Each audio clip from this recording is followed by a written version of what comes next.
Hello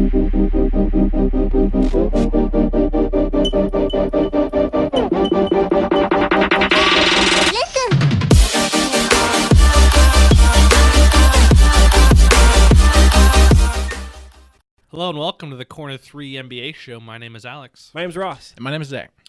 And we're back. It is Wednesday, November 8th in the evening, so you're most likely listening to this on your nice work commute on Thursday. But we've got a lot to talk about today. NBA is in full gear. LeBron is subtweeting his teammates, so you know we are actually in the NBA season. So let's start off with Ross. We're going to start off with you for the first word today. Well, I'm gonna throw a big old curveball. Oh, man. Well, ours kind of are the same, so I'll get us started anyway. Okay. And I kind of talked about it last week with rookies was my first word, and this week I'm going with young guys, but specifically young bigs in the NBA. I was at the game last night. I'll talk more about it with the Pelicans games. Got to see Boogie and Anthony Davis play, obviously Miles Turner as well. It's a different age of the big guys in the NBA, right? Anthony Davis could shoot threes. He beat the Pacers down low, too. It's definitely weird to see, but it's fun in a way to see how the NBA is changing. That's all I got really is the young guys in the NBA. I'm not me mentioning Karl Anthony Towns, Drummond, kind of, some of those kind of guys. The big guy is still very valuable in the NBA. He's so mad. He's so mad. I threw the curveball. Alex, go ahead. All right. So piggybacking off of Mr. Blauvelt's first word, Alex Kennedy had a tweet last night. Just all of the young talent that's in the league. LeBron, obviously, still the best player in the league, in my opinion.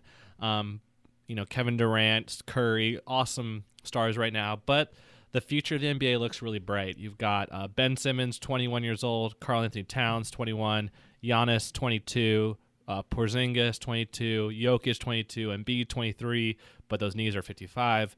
Anthony Davis is 24. There's a lot of youth right now in the NBA, a lot of talent, and last year's draft class is said to be one of the most deep ever, so I expect a lot of those guys to join the names I just listed. But, we're going to have it's a good league right now. It's the best league in terms of dealing with, issues. Like they don't have, like, the problem. The players actually like the commissioner, you know what I mean? Like, there's not really a big problem surrounding the NBA right now. It's in a really good place. Zach? Excuse me, everybody. I just did a real quick fireball just to get myself warmed up. Anyway, my first word is I want to give a shout out to Brad Stevens. I did not think that they'd be 9-2 at this point since the Gordon Hayward injury. They're ranked number 1 in defense actually in the league, 21 in offense. Kyrie averaging 22 a game, helping carry the Celtics. But also, as we were bringing up rookies, Tatum averaging a little over 14 points a game. So shout out to the Celtics. I did not think they'd be at this point right now. Should Tatum have been the number 1 pick? Let's see, it was ball was 2, one was Fultz. Yeah, I heard that guy. You see on Twitter, there's a Twitter moment that he might have changed his shooting hand. Did you see that? Yeah. I thought, I thought he should have been the number 1 pick. But yeah, I thought he was the most talented. Hot take though, Ross. I think your mic is pointed to upwards. What do you think, Zach? It was coming up fine on the. I don't know. It should be angled towards. That's my hot take right now. This makes for great podcasting. I'm just kidding. All right, let's get started here. The biggest news right now in the past few days is the trade between the Milwaukee Bucks and the Phoenix Suns. Milwaukee receives Mr. Eric Bledsoe. Not a huge fan of hair salons. Phoenix receives Greg Monroe, who they're actually looking to trade. They don't want to buy him out. And they also received a 2018 first-round and second-round pick. So let me get your guys' views on the trade. First with Zach. I'm glad you said they were looking to buy him out because when the trade happened, they weren't. They're not looking to buy him. They're looking to. Trade. Well, they want to move him. They don't want to pay the money. Because when it happened, then the first thing I thought of was, well, what are you doing with 3 centers? You have Lynn and Chandler already. Yeah. It means you're giving up on Lynn already, and you're already paying Chandler. Yeah. You're going to give Monroe, who statistically had his best 2-way season last year, but he's not a game changer or nothing. I mean, you basically did it to move Bledsoe. You're not going to build with him in the future. So, I mean, it's good to hear that they're trying to move him because I didn't really understand kind of why they were getting Monroe for it. Yeah. I think it's more just for the picks than anything. Yeah, Ross. I was trying to pull it up. The Bucks now have, I thought it was 8 or 9 guards with this trade. So it Really? feels like they're not done doing something. I was just going to look through. You got to think of... they also have bigger guards, too. I mean, look at Chris Middleton, Brogdon, pretty strong physical players. Because right now, the Brogdon will be the backup behind Bledsoe.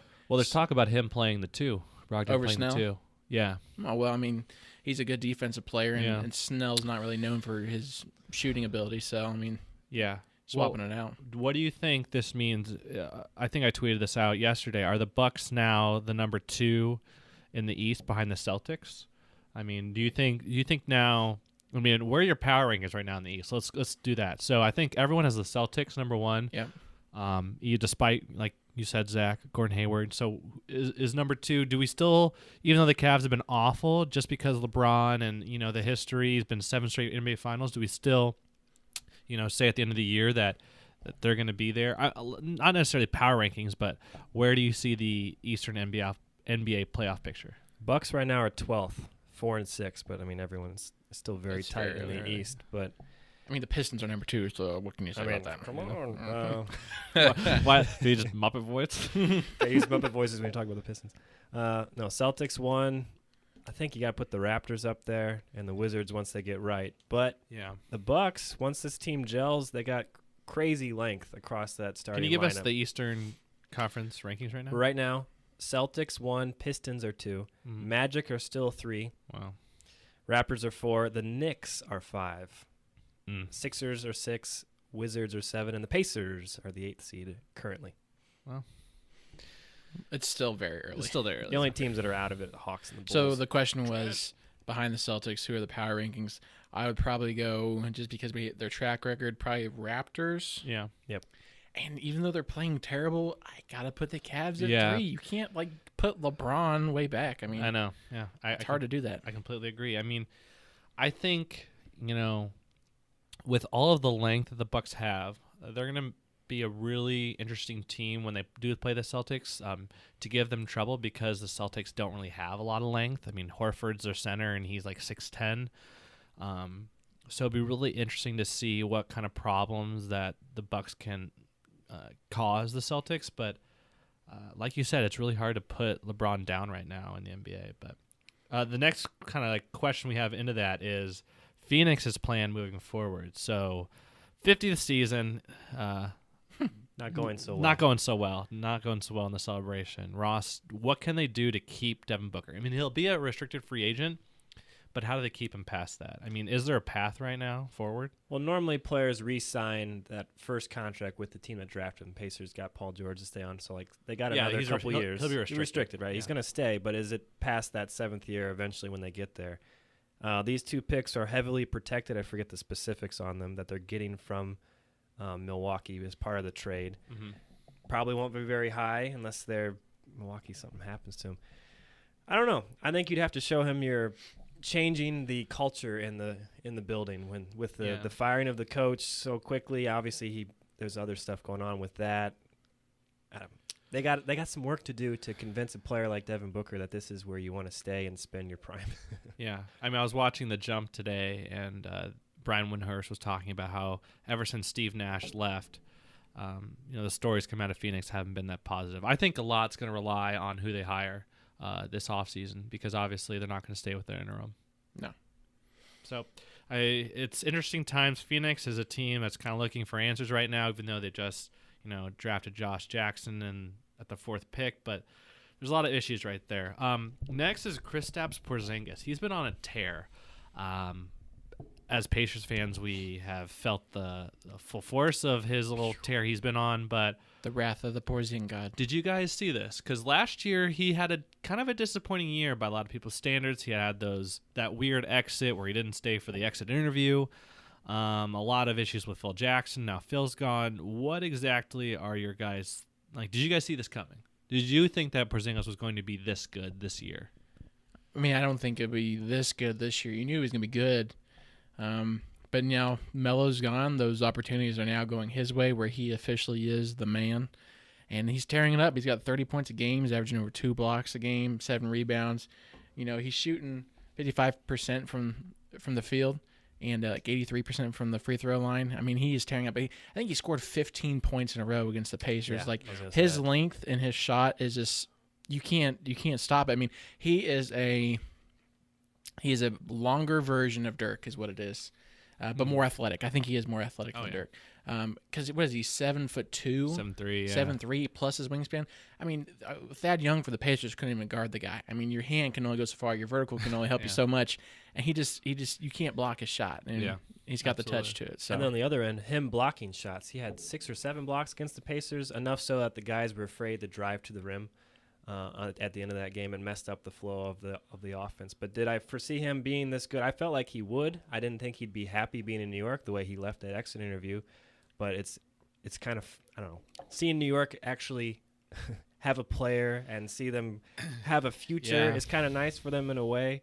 But all I'll say to that, I mean, there were plenty of moments as well in Carmelo Anthony's career in New York where, you know, they won 3 or 4 games like this. They played 3 or 4 straight home games, and, you know, the crowd was into it. The celebrities come back out to the games, and everyone's feeling that, you know, New York is back.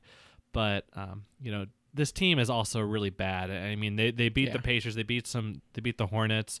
But Porzingis is going to need a lot more help for this team to really make a big jump. They're still, you know, bottom of the pack, below average team in the NBA by far. Well, to me, that was the main reason the Knicks won that game. Like, a lot of times when the Pacers had Paul George, they won because they had the best player on the floor. And the Knicks had the best player on the floor, especially that 15-0 stretch, him alone. And then he made the right pass at the end of the game to hand it to the rookie, Frankie Ntilikina. Yep. And he hit the game winner, or at least the put-away shot. And at least, you know, good for him, and shout out to him for, like, shutting Knicks fans up ever since the draft. Yeah. Because, I mean, he was berated. He was berated for getting picked to the Knicks, and now look at him. It's like the best thing that's ever happened to him in the last 10 years. Yeah. I mean, they've got a long ways to go still. They've got a lot of issues there. I mean, their owner will always be their biggest problem. But the more and more I see from Porzingis, you know, they talk about he and Giannis are the unicorns of the NBA. You'll never see another player like them. The more I see from him and the more I see from Giannis, I think both of them could be the best player on a championship caliber team to kind of steal what Bill Simmons does. You know, I think in this NBA, unless you have an extremely balanced team with all highly above average players, you need a top 5, top 10 player in the league on your team. You need a guy out there who I can be the best player on the court no matter what. No matter who's out here, I can be the best player and take the game over. And that's what Porzingis has done these past few games. Next, we've got Andre Drummond's free throw. Now, it's funny I put this on there actually tonight. Do I you know. see where he's at? Well, go ahead. And then before tonight, he was 30 of 45, 75%.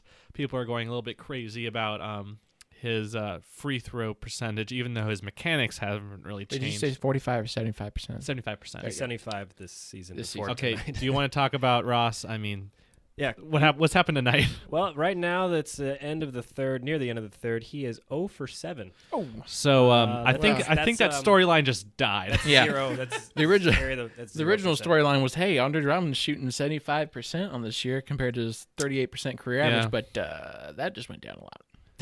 I mean, there goes the story, Ross. I mean, maybe you can get to 50% this year. No, but I think this leads into a more interesting story. I mean, so I mentioned at the beginning that, you know, the NBA season hasn't really started until LeBron has subtweeted his teammates or something else in the NBA, and he did that just 2 days ago with the Arthur meme of the closed fist with the caption "mood." ... Now, what was he in reference to? Right after Irving scored a bunch and led the Celtics? So there's a bunch of options here. So you've got Kyrie Irving, who's just been on a complete tear. I mean, just unbelievable. Against the Hawks, he's a fantastic player. Kind of an idiot. Still thinks the earth is flat, but a great player nonetheless.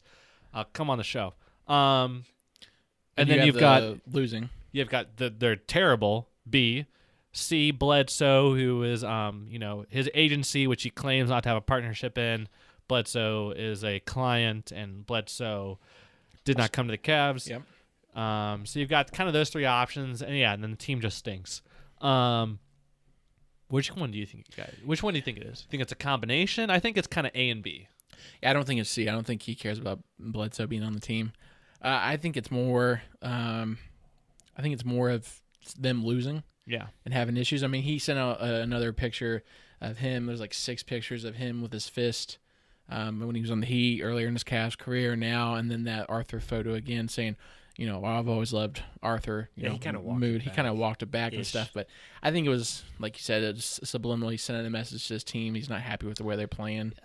Like his I could care less about Bledsoe. don't try and what was his one when Kevin Love's first year? It was like don't try to fit in or something like that. Yeah. I mean he's going after guys. He knows what he's doing. No, I totally agree with you. I definitely think the losing is getting to him, and this is how LeBron communicates to his teammates. Probably not the best way. Maybe it'll turn him around. He's not going to be there next year. You can almost book that, this feels like, but We'll remember this episode for Ross. Well, put it down. well, let's ask this. What do you think is their biggest problem, and is there a viable solution other than They're old? they're going to get better and Isaiah Thomas comes back and hopefully he can give them a spark as well? Well, one, I've never liked Tyronn Lue as a coach. Ever since I've hired him, I thought it was stupid to hire him. I mean, he literally he did nothing for them in the finals. I mean, literally, LeBron and Kyrie carried them. I mean, it was nothing from coaching standpoint. Yeah. I mean, yeah.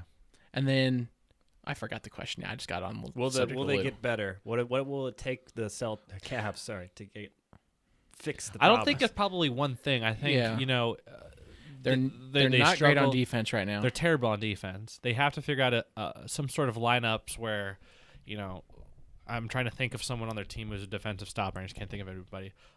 Jake Crab. Nope. Yeah. I don't know. I mean, in previous years, we've always the Cavs have struggled early. We've kind of had the same conversation, but this year is different.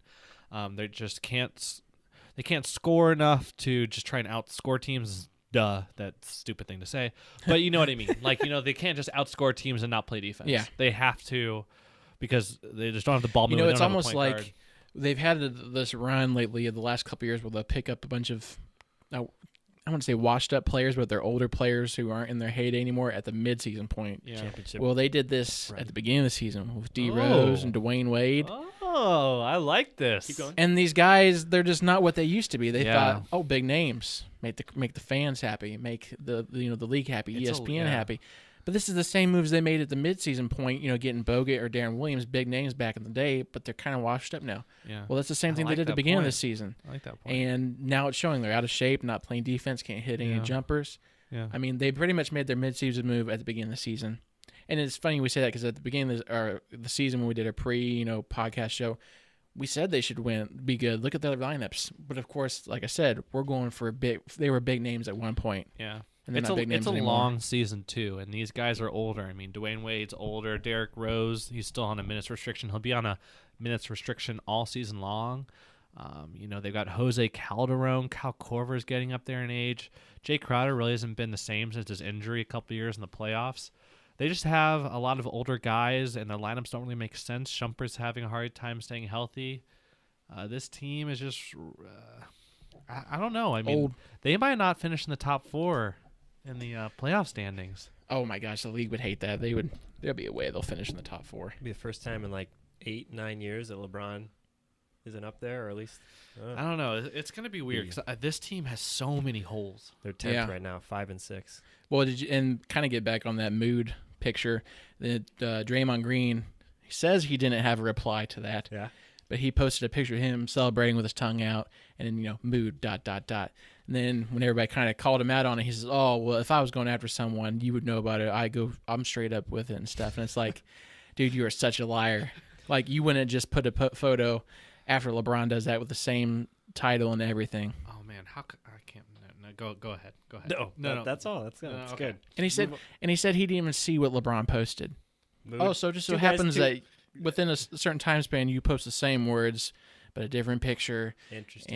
And he's such a liar. I can't stand Draymond Green. I I have something to say about Draymond during Ross's rant later. But Ross, I didn't even know about Luol Deng. But you want to cover this? Yeah. So the next story. So Luol Deng wants out of L.A. Really? Yes. He's Ramona Shelburne reported that he's only played once this season so far. Yeah, makes But sense. he's stuck behind Kyle Kuzma and all those young rookies. KCP, Brandon Ingram. He wants to be traded or bought out so he can go to a team team and actually get playing time. But his contract, 3 years, $54 million for, I don't even know how old he is, and really old. Oh, such wing. a bad signing. He and Mozgov. Does LA have any reason to trade? I mean, or buy him out? Just whatever. Yeah, No. it stinks for you, man. You I think mean, at this goodwill, I point guess. in these guys' careers, at the age they are, how much they're getting paid, they'd be happy with like, hey, I'm getting paid $18 million a year to sit on the bench. Like, Well, this is the life. But of course, I know they're competitors. He's been a starter, most of his career. It gets to a certain point where you're like, I can't really hang with these guys He's anymore. only 32. He's only 32? Yeah. Oh my gosh, he looks like he's 40. He's been in the league a long time because those Bulls teams with Thibodeau felt like they were together for like 10 years. Yeah, that's true. I mean, what team could use a veteran wing and it would actually give him minutes? I mean, besides the Suns? Your Watch the first Cavs reaction reach. would be the Cavs, but it doesn't make any sense because their team is full of slow wings. I don't know. That'd be really interesting. I'd be curious to see if Washington add to their wing depth because Porter has been, he signed that big contract, but I'm not the biggest Porter fan. I think that they could use some depth there to go along with Morris. I'd be interested to see if they go at it, or even Toronto. I guess you kind of have some. You have C.J. Miles, but you lost Amari Carroll. I think that'd be an interesting place. Problem is his contract's a lot like Mozgov's is, so to dump it, you're going to have to attach either a young asset and pick. Or Yeah, that's Which they're not gonna do. That's the part. They already did it for Mozgov. There's so no real play. There's no contender, unless Memphis maybe I don't know. back up Michael Green. It probably won't happen until the offseason when Yeah. they know like certain players will come their way. They need to make cap room. That's a hard thing to do, especially during early in the season. Yeah, you only get traded mid-season early like this when you're Bledsoe and you say, Yeah. I don't want to be here. Ross, do you want to move the fan section down right before your rant zone because it kind of It leads does into kind of tie, yes. You want to do the trivia corner? that? Let's Sure. do it. So I had Play along at home. I Yeah. saw that someone was making fun of our lack of ability to name nicknames of those NBA are tough. players. I'll give them those. Some of those were tough. We appreciate the Sorry. fan interaction, though. Let us know how you do. If you actually hit all those, that's impressive. So Yeah.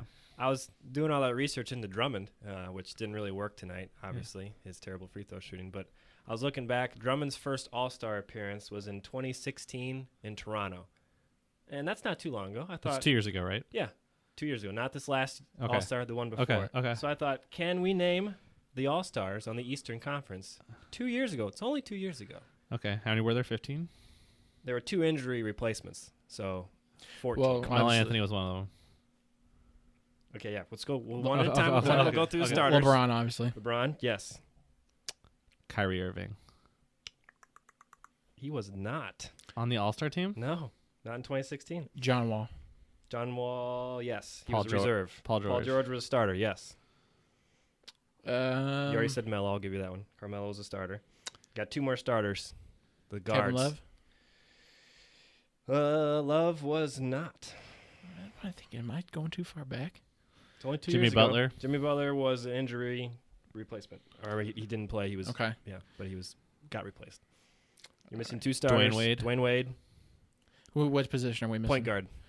Point guard? East. Lowry? Lowry. Yes, Lowry. there's the starters. All right. Reserves. Do we already get a reserve yet? You got Butler. You got Wall. There's quite a few left. Some big guys. 3 centers. Okay, Brooke Lopez? Nope. Wow, this is All right, well, bad. Drummond was the lead. Yeah, so I'll give you Drummond. Drummond was Okay. one, yeah. 2 more bigs. Howard? Nope. Not Um, quite. Oh, man. Is anyone on the Bucks? Nope. No, Who was the big man back then that made it? Oh, my not gosh. Bosch. Bosch was done. Bosch was injured. He got replaced. Injured reserve. Yeah. Okay. So Hawks, Horford, Millsap. Horford and Millsap. There's 2. Oh, was this the year they got all like? Korver? Was this It was Teague and not that Korver? year. No, That okay. was the year okay. before. I You was got thinking 2 of the- left. You got a big guy and a point guard. Kemba? I'm just Center going and through a point guard, divisions. Not Kemba. No. Not Dwight. Dwight was Not in there. Dwight. I already said Dwight, yeah. This one, the center has bounced around. I can't remember where he's at right now. Chicago, San Antonio were some of his bigger stops. Memphis. Memphis. Or way back when. L.A. was Powell. his biggest. Powell was Oh. one. The other one is injured right now. Point guard. Injured. Injured point guard. Hasn't played yet this season. Oh, Derrick Rose. Oh, Isaiah Thomas. Isaiah Thomas, IT. Oh, he was an All-Star that He year. was an All-Star that Oh. I year. did not know that. There were 2 first-time All-Stars. Drummond and IT. I think we did. That was our best trivia yet. That was not bad. I only had to help I you thought on you should have two. gotten that a lot quicker, but I'll take it. Yeah, we'll take It it. was only 2 years ago. I thought I'd give you a little bit. Yeah, that works. All right. What's next on the pick'em? First, can we review what happened last week? I haven't checked the Pacers one yet, but we all did. no, terribly we're on that one. TNT. Just NBA. So there were 2 games: Warriors, Spurs, Lakers, Trailblazers. Warriors, Spurs. We all picked the Warriors. Congratulations to all of us. I was one game-winning shot away from getting the Lakers one. I was so ticked off. Lakers versus Trailblazers. Oh, Alex and Ross both picked the Trailblazers. Yeah. Whatever. I was close. Y'all So been. we I had a must be fan. leading, right? Well, yeah. No, I think we'd be tied because you brought Well, yourself back up. Oh, last week? I'll the go back Pacers- and check. okay, You're either up one okay. or we're tied. Okay. Good job. But we did have one fan send in his picks. And The president of the Corner and 3 he Show picked the fan Spurs club. and the Lakers. That's 0 for 2, Jake. Not a good start. That's 0 for Not 2. a Not a good start. That's too bad. Now what you want in a pick'em. Now what you want. And speaking of Jake, Speaking of Jake. he sent in a question for us. So, guys, Jake Masters, recently we've seen the NBA get less and less tolerant of physical contact or play. Think of the Melo flagrant or the Russ flagrant or the Melo ejection, actually. Is the lack of physicality going to hurt the NBA? What are your thoughts? I don't think there's a lack of physicality. I think the NBA is super physical right now. I just think that, like the NFL, there's too much emphasis on, trying to make the – I don't want to say trying to make the right call the first time around, but, there's so much review going on that they feel like they want to get it right the first time, even though it's not the right call. You know what I mean? Like, so anytime there's a flagrant or technical foul, it's reviewed in the stadium. Anytime it's another call other than a flagrant or technical foul, it's reviewed by Secaucus, by the NBA Replay Center, because they want the referees who are at the game, who know what's going on, know the trash talk that's going on. They know like what's true intent and what's not. And I feel like some of these calls are coming out of, well, shoot, I don't want to have to go to like the replay to see what's going on. I just want to get it right the first time, but both of those calls were completely bogus. This is a little bit of my rant, later, but yeah. So but- what was the Russ one? Was that the tip? No, he just went up for a jump shot, and I saw the Bogdanovich, the other Bogdanovich on the Kings, was closing out on him hard.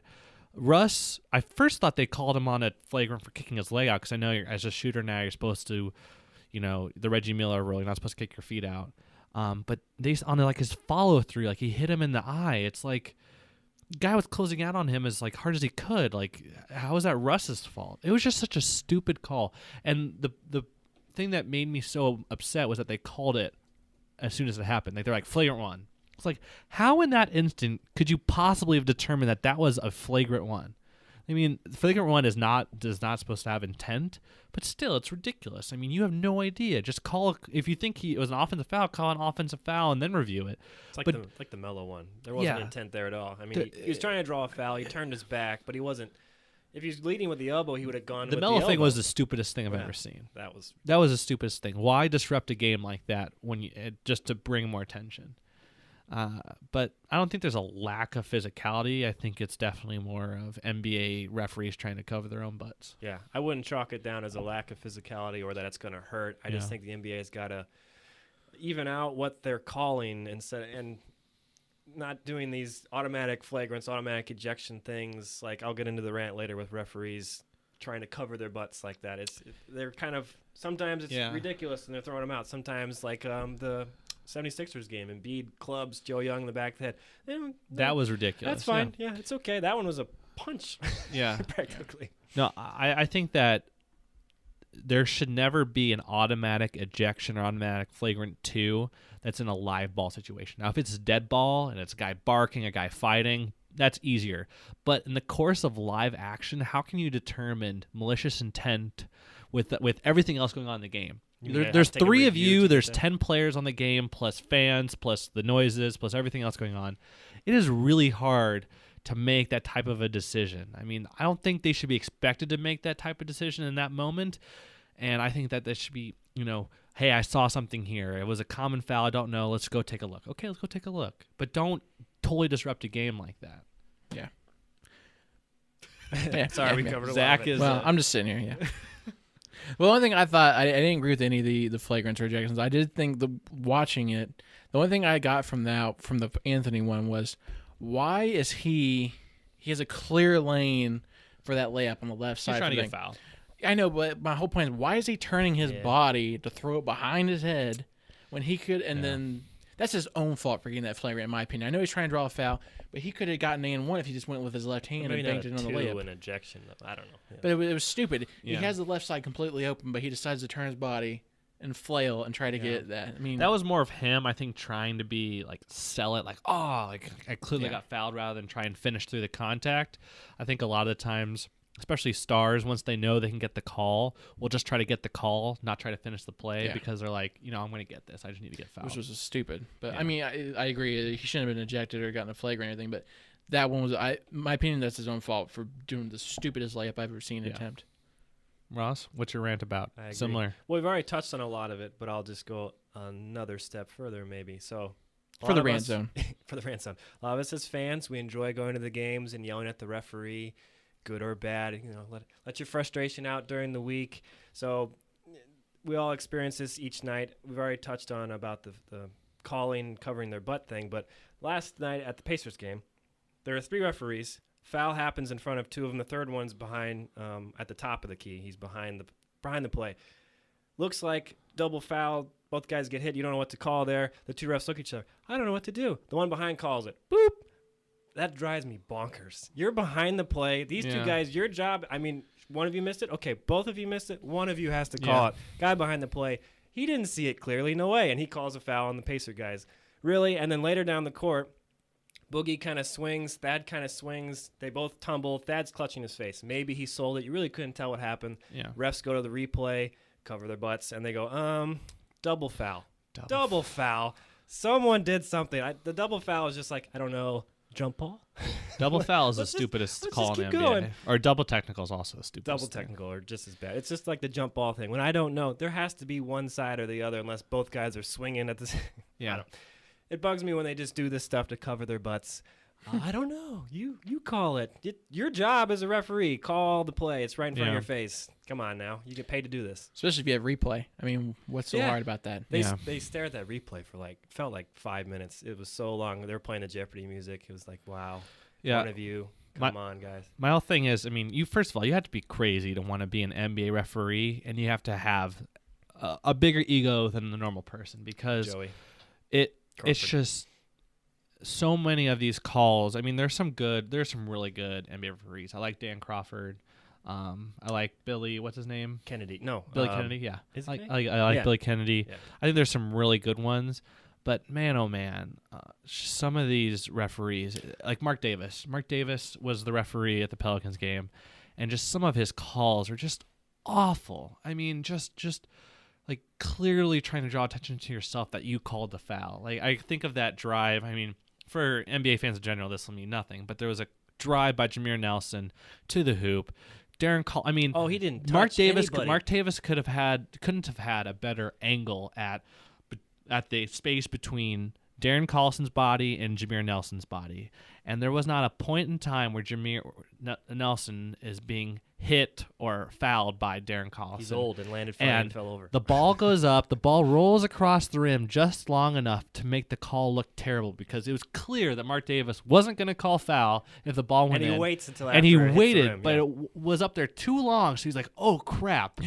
So then he calls it the last possible second. I mean, that's the stuff that drives me mad. Make a call. If you're gonna make a call, make a call right but away. Don't wait try for, to or the other night, the Raptors game, that one new ref gave Lowry 2 quick tees and ejected him just for talking. I just can't stand that stuff. One for talking back, sure, and then you say don't talk to me, or whatever. Yeah. But he went second gone, back to back right away, calm down, let the players play, guys. I know referees. They say referees have a tough job, and they do. But I mean, if you're a referee, man, you are doing it because you can't get enough of yourself. I'm sorry. It's true. It's true at every level too. It's true at every level.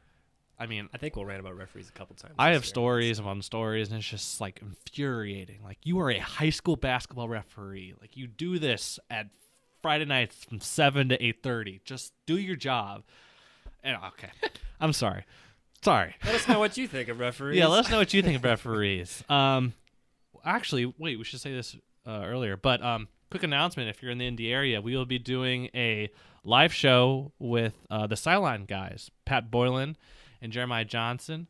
Pat is the radio sideline commentator for all Pacers games, and Jeremiah Johnson is the FS Indiana sideline commentator. They're going to join us at the Coach's Tavern downtown after the game Sunday night. They're fans of our pod, and we're fans of theirs, so that'll be fun. If you guys have any questions for them, tweet us, let us know, and we'll be sure to ask them. But thanks for those guys for joining us. Yeah, We had pretty the cool. same. We had the same That's thing. so nice. Oh man, It was That's like so nice. it's like ESPN or something. I don't like ESPN anymore. They're just ridiculous. Their whole policy now, and you're not supposed to break news via Twitter. It's like that's Woj's career. Like you just hired him for like whatever millions of dollars. Now you come, but At least he got paid. yeah, at least he got paid. Keep getting them checks. All right, that'll do it for us. Ross, where can they listen or watch us? Well, they can watch us on YouTube, which this one will be on YouTube this time. Oh no, Appreciate I'm everyone supposed to ask. caring. I'm supposed to. You I'm not. stole This- his thunder. I'm Again, supposed to he'll ask. get 2 weeks to in a it. row. He'll get I'm to supposed it. to ask. About Twitter. We're on All right. Twitter as a show, and all of us individually. So check us out there. Also on Instagram. We do that occasionally. I want to leave you something. Well, that's fine. We are also iTunes, SoundCloud, or Google Play. We're going to try to get it on Stitcher. Yeah. We're going to figure that out.